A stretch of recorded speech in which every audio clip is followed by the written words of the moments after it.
With more than 20,000 now evacuees leaving Jasper, Alberta all at once due to, of course, the wildfire situation there closing in.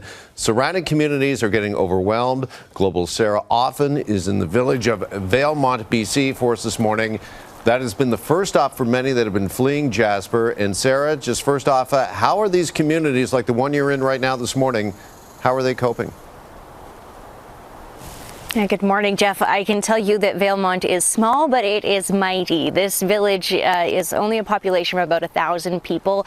It swelled to about 3 or 4 times its size as this evacuation order was put in place. So a lot of people coming into this community, and I can tell you, really, this community stepping up to try and accommodate those people as much as they can.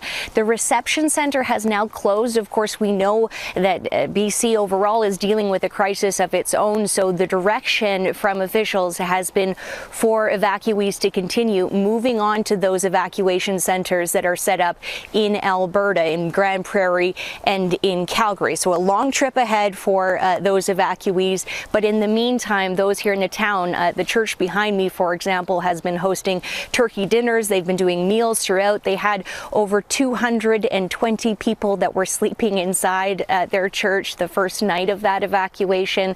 So the community is doing what it can to accommodate. We know that fuel was also running out, regular fuel at one of the gas stations yesterday.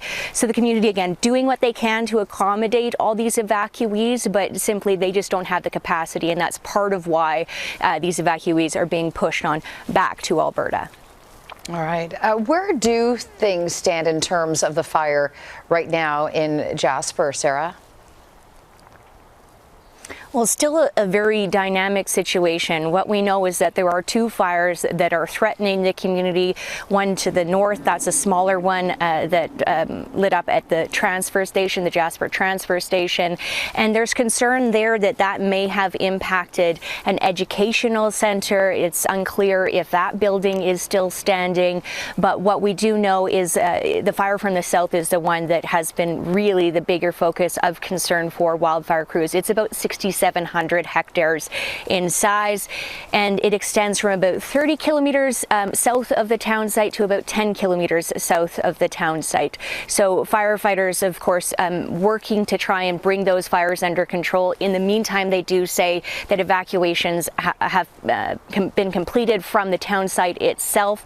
They are continuing, however, with backcountry evacuations, and they have been flying people out of the backcountry by helicopter over the last couple of days. Carolyn?